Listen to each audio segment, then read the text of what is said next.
Começando assim a partir da Lava Jato. Lava Jato começou lá no início de 2014. Então eu gostaria que o senhor nos contasse, não vi em termo nenhum até agora, a reação do presidente Lula e até do próprio governo em termos de Lava Jato. Né? Depois, por último, aquele episódio da obstrução, que acabou o senhor sendo preso, etc. Então, passando assim, 2014, início da Lava Jato, até o final de 2015, 2016. Bom, doutor Januário, primeiro, quando houve, quando se iniciou a Lava Jato, se eu não estou enganado, foi acho que em 2014, foi quando o Paulo Roberto foi preso, eu acho. Início de 2014, acho que o primeiro trimestre, alguma coisa assim. Quando aconteceu aquilo, o governo achou que seria mais uma operação semelhante a outras operações que foram realizadas e que depois morreram em Brasília. Então o sentimento, na ocasião, era o sentimento de vai acontecer o que aconteceu com o Castelo de Areia, com Satyagraha, com a investigação da privatização, enfim, das teles. Só que a Operação Lava Jato é uma operação muito mais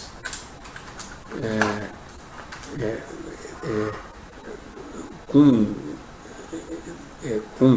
um time qualificado, tratando de um assunto de alta explosividade, né?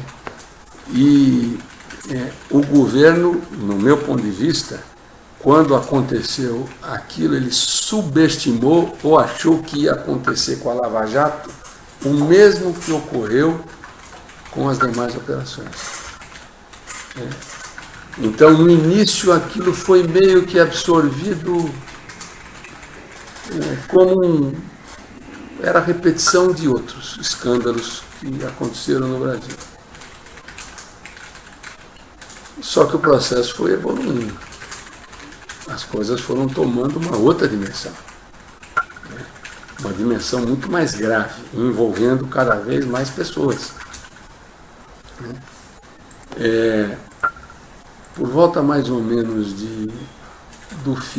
já no final de 2014, quando houve aquela prisão dos empresários, isso, se não me engano, acho que é novembro. Aí algumas pessoas do governo já começaram a acender o sinal amarelo. E o próprio Lula começou a entender que havia um risco grande em função dos desdobramentos dessas investigações. Aí começa efetivamente uma ação do governo para tentar fazer uma espécie de contenção de danos. Só que havia uma divergência entre Lula e Dilma no que se refere ao que vinha acontecendo. O Lula, já percebendo o alcance da investigação, ele começa a insistir com a presidente Dilma de criar um grupo específico dentro do Palácio do Planalto para acompanhar, para agir, agregar parlamentares, para fazer o contraponto nas casas, né, tanto no Senado como na Câmara. Quer dizer, ele começa a fazer um esforço e começa a conversar com muita gente. Só que a presidente Dilma tinha um outro pensamento. Ela entendia que isso não chegaria nela. Aconselhada por alguns dos seus auxiliares, né, o que ela tinha em mente era o seguinte: isso poderia atingir muita gente, mas isso não chegaria nela. E, consequentemente, ela sairia fortalecida desse processo todo. Só que, com todo respeito, doutor Januário, Isso era indissociável em função das campanhas eleitorais. E o que aconteceu? A Lava Jato agora chega claramente na campanha da própria Dilma e do Michel, em 2014, em 2010. Ou seja, o Lula puxava para um lado e a Dilma tinha uma outra leitura das coisas. Quando aí a Dilma resolve agir. Mas já era tarde.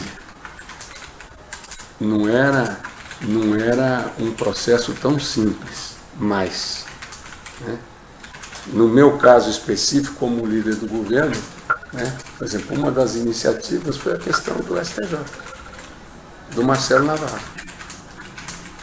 onde eu tive uma conversa com ela, né, e o Marcelo Navarro ia ser sabatinado e ela me pediu para que conversasse com o Marcelo Navarro. E eu assim fiz. Ela nega, eu vejo, está mentindo, um líder do governo dela mentindo. Eu tenho agenda, tenho tudo, tenho os contatos. Isso aí foi tudo, nós disponibilizamos tudo para o Ministério Público, né, para a PGR.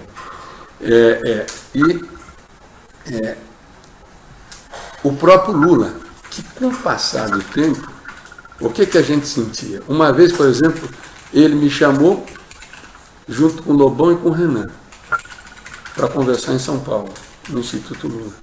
Nós fomos. Foi uma sexta-feira. E ele, como ele não conseguia, porque era uma coisa interessante, ele elegeu a Dilma, mas ele não conseguia fazer valer algumas coisas que ele entendia como importantes. Então ele começou a recorrer a nós, aos senadores ou aos deputados. E essa reunião, por exemplo, foi uma reunião no sentido de se montar um núcleo lá no Senado para fazer um enfrentamento com a Lava Jato. Naquela ocasião, dos três, o Renan e o Lobão já estavam pendurados. O único que não estava pendurado era eu. Ou seja, é uma conversa de falar de corda em casa de enforcado, né? Nós fomos lá, ouvimos o recado e voltamos. E no meio da viagem, o Renan falou, o próprio Lobão também reconhecendo, o Lula está enfraquecido, ele está chamando a gente para fazer alguma coisa e o governo. Quando aí nessas tentativas todas, veio a questão da obstrução. Eu fui chamado em São Paulo, no Instituto Lula, para conversar sobre o Zé Carlos Goulart. Porque havia à época a colaboração do Nestor, e ele estava vendo um risco muito grande de vir a público uma delação que comprometeria o Zé Carlos Goulart. Mais especificamente a questão das sondas, né? A operação com o Banco Chaim, para pagar restos de campanha do PT, enfim. E eu disse a ele, olha, com o Goulart eu não tenho tanta intimidade, eu conheço mais o filho, né? E o Maurício. Né? Conheço mais o Maurício, eu falo com ele, né? Eu vou conversar com ele. Quando aí veio essa questão da obstrução com relação ao Nestor, né? E aqueles 250 mil reais, que inclusive eu citei, dei as datas, como que foi, onde que foi, com quem que eu tive, eu fui explicando, e meu chefe de gabinete também. Quem partiu a ideia de tentar voltar ao Nestor Sequeiró para que ele não fizesse a relação? Não, na verdade, o presidente Lula, ele disse, veja quais as alternativas que existem, né? Falei assim, não, eu estou sabendo que ele está com dificuldade de pagamento de advogado, uma série de coisas. Você estude uma saída, estude uma alternativa, porque era importante preservar o Zé Carlos Goulart. E eu quero deixar bem claro para o senhor, doutor Januário, que o Zé Carlos Goulart é do meu estado. É nascido na mesma cidade que eu nasci. Então, eu não fui procurado à toa. Eu fui procurado até pelas relações que nós temos. E é inegável isso, né? As nossas famílias, eu não tenho uma relação muito próxima com ele, mas a família dos meus pais, a família dos pais deles, sempre tiveram uma relação muito próxima. Então, eu não fui procurado só como líder do governo, mas fui procurado também porque eu sou conterrâneo, né? E aí surgiu, na conversa com o Maurício, eu coloquei para ele todo o diálogo que tive com o presidente Lula, com o ex-presidente Lula, e aí o Maurício falou, pô, então eu topo ajudar. E foi assim que foi construída essa operação. É assim que foi construída essa operação. Sem tirar nem pôr. Assim, simplesmente foi isso, né? E é engraçado, porque em algumas situações o Lula falava mal do Zé Carlos Goulart para mim. E aí depois ele me pediu isso. E nas situações que ele falava mal do Zé Carlos Goulart, eu dizia a ele, presidente, não fala para mim isso. Isso aí é para o público externo. Você não pode falar para mim, porque eu sou do Estado, eu conheço ele bem. Eu sei a relação que o senhor sempre teve com ele. Então o senhor falar do Goulart para mim, fala para outra pessoa, não vai dizer para mim. Você chegou a conhecer bem o episódio da sonda? Não, eu não acompanhei de perto, mas eu sabia o que estava, eu sabia o que aconteceu. Eu não acompanhei de perto. Os detalhes eu não tenho, doutor Januário, mas sei como é que aquilo foi feito. O que o senhor sabe? Na verdade, isso partiu de uma dívida que o Goulart tinha com o PT. Tinha com a Chaim, com o Banco Chaim, por causa das campanhas do PT. Então, o que se vislumbrou à época? Quando veio a licitação das sondas, de, através desse processo e através da Chaim, que era dono do banco, fazer a operação. Uma operação para ressarcir o Goulart e, eventualmente, pagar outras coisas aí pelo meio. Qual era o valor da dívida? Em tese, 12 milhões. Em tese? Em tese, não acredito, essa operação foi maior. Era maior a operação? Ah, é maior. Doutor Januário, o senhor pega uma operação de 1,6 bi, ela dá 12 milhões. O senhor está acompanhando todo esse processo aí. Não cabe 12, é muito mais. Ou seja, não foi só de quitação de dívida. Teve mais coisa nisso aí. Não foi uma quitação de dívida de 12 milhões e ficou dito pelo não dito. Um contrato de 20 anos de 1,6 bilhão, 12 milhões. Até eu entro nessa aí também. Eu quero também um contrato desse para dar 12 milhões e faturar 1,6 bi para ser operador de sonda. Eu quero também entrar nisso.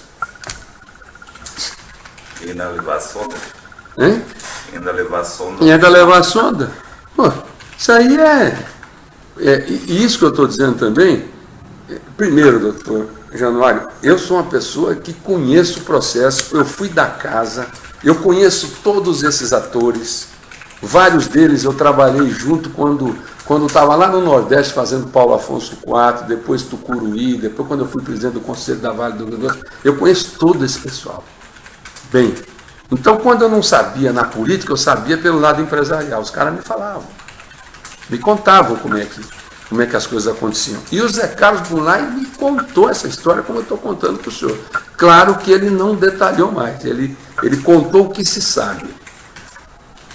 Mas uma operação desse tamanho, com todo respeito, é um desrespeito ao pouco de inteligência que eu pelo menos tenho, é dizer que essa operação valeu 12 milhões. Quanto é que vale uma operação dessas assim? Olha, para 1,6 bilhão, essa operação, assim, grosso modo, né, se seguirem a lógica aí os parâmetros que a própria Lava Jato já levantou, vamos usar o parâmetro da Lava Jato, 1% em cima de 1,6 bilhão, isso aí dá 20 milhões com segurança. E ninguém falou onde foi parar a diferença? As versões são muito contraditórias, né? Aqui vem aquela questão do ABC.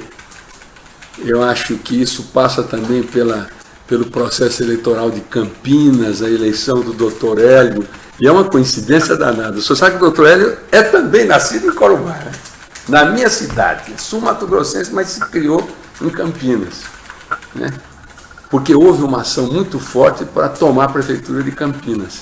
Então, esse processo, ele tem várias, eu acho que tem campanha presidencial, pode ter ABC, é a quitação do Zé Carlos Goulart, Campinas, é plural essa operação, ela não é uma operação só focada para quitar um empréstimo de 2 milhões, com todo o respeito. Qual é o papel do Lula nesse processo? Conhecia todo o processo, sabe? Zé Carlos Goulart, doutor Januário, é um homem que eu respeito, ele é engenheiro, como eu sou também. Ele teve uma carreira na Constran forte, depois ficou um tempo em Brasília, era uma espécie de institucional do Olacir em Brasília, conviveu sistematicamente com o meio político, né? Era um cara com amplo trânsito. Agora, conhecendo o Zé Carlos Goulart, ele não faria nada disso aí, simplesmente por causa de um pedido do delúrio, ou um pedido genuíno, ou um pedido de qualquer dirigente partidário. Se eu conheço o modus operandi dele, ele ia primeiro fechar com o número 1, para depois fazer o resto. Isso não tem. Ele é um homem extremamente competente e sabe como é que a hierarquia funciona. E sabe para quem tem que dar benção. Ele não dá benção para um fiel comum, não. Ele dá benção para bispo, para cardeal, para papa. Conheço bem como é que... Ele sabe muito bem como é que as coisas funcionam. Ele não faria uma operação desse tamanho sem conhecimento do presidente Lula. De jeito nenhum. E ele era, como eu disse na própria colaboração, um conselheiro. O conselheiro das máfias, né? Ele era um conselheiro da família. Não era um relacionamento político ou só empresarial. Ele frequentava a família. É muito diferente. Falar em frequentar a família, o senhor frequentou o sítio do Lula? Não, eu não frequentei, nunca fui. O senhor disse teve uma reunião no sítio do Lula? Não, no sítio não, no Instituto. Ah, no Instituto. No sítio não. Não, nunca fui, mas deve ter sido lá eu nunca fui convidado, mas esse sítio, até eu falo na minha colaboração, o Zeca, por exemplo, várias vezes dizia para mim, eu vou para o sítio do Lula passar final de semana com Dona Gilda. Dona Gilda é a mulher do Zeca, porque eles eram muito amigos, né? Uhum. E todo mundo dizia, nunca ninguém falou, eu vou no sítio do Bitar.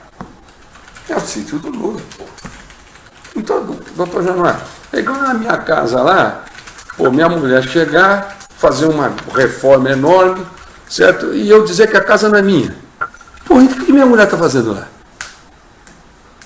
Pô, pelo amor de Deus, doutor Januário. Nós estamos... É inacreditável, honestamente, com todo respeito. É inacreditável. A história do triplex eu não conheço bem, mas a história do sítio, e a história do sítio é o seguinte, o Zé Goulart é que ia fazer o negócio do sítio. E o senhor sabe o que o Zé Goulart disse para mim? Com todas as letras. Ele falou, Deus, ainda bem que eu escapei dessa. Que eu tinha que fazer. Eu contratei o arquiteto, é um cara de Dourados lá, que trabalha na usina dele. E parece que tinha contratado mais uma pessoa, quando aí, isso dito pelo Zé para mim. Assim, aí apareceu o Léo, a OAS, e eles assumiram para que entregar no prazo que o presidente queria. Graças a Deus eu fiquei livre disso. E o sítio não é dele. Então, o sítio é de quem, pô? Não dá. Isso parece história de offshore. Não, o senhor é que tem offshore. Não, mas offshore está no nome de outra pessoa, não é minha offshore. Voltando lá ao Instituto. Então, você foi no Instituto, no episódio da obsessão, foi no Instituto e recebeu a recomendação lá, ou a determinação como líder, para que tentasse, junto com o filho Cerveró, com advogado. Com advogado. Com advogado. Porque o advogado é que vinha reclamando, né, e o próprio Bernardo tomou a iniciativa, me procurou, dizendo das dificuldades que ele estava tendo na Petrobras para pagarem o advogado dele. E eu mesmo, e disse na minha colaboração, eu falei algumas vezes na presidência da Petrobras para liberar os honorários como é o nome do advogado da história? Edson. Para liberar os honorários do Edson. E a Petrobras liberou honorários compatíveis com aquilo que é permitido pela Petrobras no que se refere a apoio de advogados. O que não foi pago é porque já estava na área criminal, e aí a Petrobras não assume isso. Eu conheço bem isso porque essa deliberação foi feita quando eu era diretor da Petrobras na época, para ex-diretor ter, quando fossem assuntos relativos a Tribunal de Contas, Controladoria Geral da União, os diretores terem assessoria de advogados pagos pela Petrobras. Só para ficar claro, você foi chamado pelo Lula ou você foi? Não, eu fui chamado pelo presidente. Foi chamado por ele? Foi. São Paulo tem a data certinha, também a agenda, o dia que eu fui, quando fui, depois quando eu estive com o Maurício esteve na minha casa, eu fui uma conversa minha com o Lula, acho que numa sexta-feira, no domingo eu conversei com o Maurício na minha casa, à tarde, ele foi na minha casa, foi quando aí o processo foi startado. E o temor do Lula era a questão da sonda da Chaim. Da Chaim e do Zé Goulart. E do José Goulart. Mas acho, viu, doutor Leonor, como o presidente Lula é ladino, é uma pessoa, ele enxerga lá na frente, ele sabia que esse era porque o Zé Carlos Goulart tem um conhecimento muito mais amplo além dessas sondas aí. Ou seja, a hora que esse era o estopim de uma operação muito mais ampla. Então ele estava tentando matar no nascedouro para a coisa não ampliar mais. Deixa eu fazer uma pergunta aqui, voltando atrás num aspecto lá que foi dito antes e algo que foi dito agora. O senhor falou antes que não tinha certeza, enfim, os políticos do material não sabiam de valores exatos que eram pagos. Mas em relação a percentual, o senhor falou agora desse contrato de sondas do Goulart, que tendo uma estimativa do valor total do contrato, era possível estabelecer mais ou menos, cada um já sabia quanto é que vinha? Existia, dependendo do volume, há uma parametrização desses números, são mais ou menos consolidados. Eu me lembro bem, por exemplo, Belo Monte, né? Belo Monte, a história que eu conhecia, quando eu estava depondo, era de 30 milhões, aí existiam os claims, poderia chegar a 45. Quando eu falei, na hora, no depoimento, não é 45. Vocês lembram disso? Foi 142 milhões, 140 milhões. É a conta de 1%.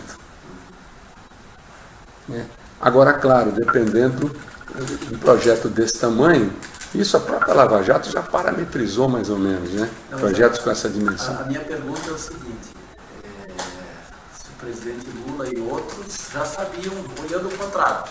Não, ele já tem uma ideia. Tem uma ideia para ter um percentual. E o presidente Lula conversava muito com o PT. Ele acompanhava essas coisas e ele sabia. Estou dizendo do PT, doutor Werther. Os outros ele tinha uma ideia. Não sei se ele conhecia no detalhe, isso eu não sei. Mas ele sabia o que estava acontecendo. Ele sabia muito bem. Ele tinha um jogo em andamento. E ele sabia como é que esse jogo, como é que os dados eram rolados. Isso ele sabia. Dizer que não sabia, com o nível de interferência que ele tinha, até pela Petrobras representar o que representou no governo dele, não só economicamente no crescimento do país, mas politicamente no discurso. E fora da Petrobras? Você citou Belo Monte. Belo Monte. Belo Monte foi um grande... esse já é PMDB, intensamente. Porque, na verdade, é o seguinte, a Petrobras, ela virou um híbrido, né? PT, PMDB, PP, enfim. Já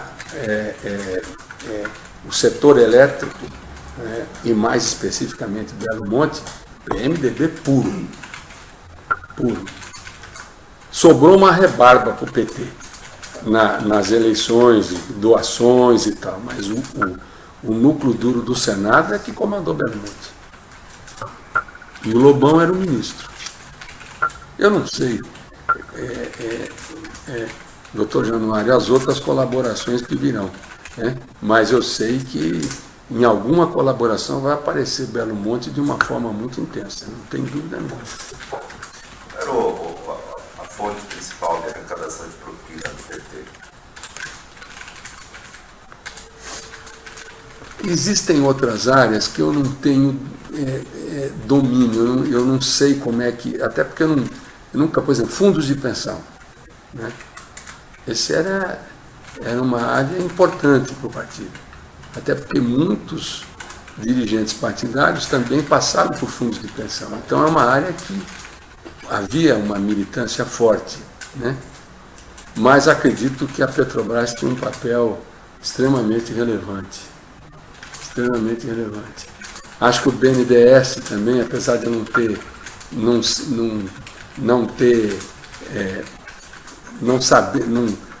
intimidade com o BNDES, eu tinha muito mais contato com o BNDES quando eu era do setor elétrico, quando fui da Vale, quando fui da Petrobras. Depois não tinha mais contato. Às vezes conversava com o Luciano Coutinho, mas as operações do BNDES também eram fontes muito consistentes, inegavelmente. Toda a formação do governo, pareceu que, pelo que o senhor disse, houve um loteamento entre os diversos partidos, né? Lá atrás, só para voltar. Esse loteamento já era sabido que era para arrecadação de propina. Absolutamente, para fazer a máquina política, para azeitar a máquina política. A ideia era essa. O segundo ponto que o senhor mencionou, para a manutenção dessa base, o PMDB ingressou pós-mensalão. Mas essa coisa é o processo contínuo que vem desde lá do início. E vem lá desde o início. Passa do mensalão, é o episódio dentro desse processo. Sem dúvida. Quando aí as coisas se ampliam fortemente. Pós-mensalão. Inegável. Inegável. O projeto discutido lá atrás, então, era de poder, manter o poder, ampliar o poder. Ter uma base consistente, fazer a sucessão. Fazer a sucessão. E voltar. Muito bem. Não faz, estou satisfeito. Esse era o processo. Na base da propina. Uma estrutura para manter o status quo que foi montado ao longo do tempo. Bem, eu estou satisfeito. Doutor Velto. Doutores, algo mais que o senhor queira declarar? Não, eu só dizer, doutor Januário, que eu estou à disposição. O senhor, o doutor Werther também, se for necessário, é só conversar com o doutor Bretas, com o doutor Tracy, eu estou à disposição para prestar qualquer esclarecimento. Muito bem, então, muito obrigado. E espero que eu tenha conseguido, pelo menos, colaborar, contribuir aí com as investigações que estão sendo feitas. Né? Obrigado, senhor.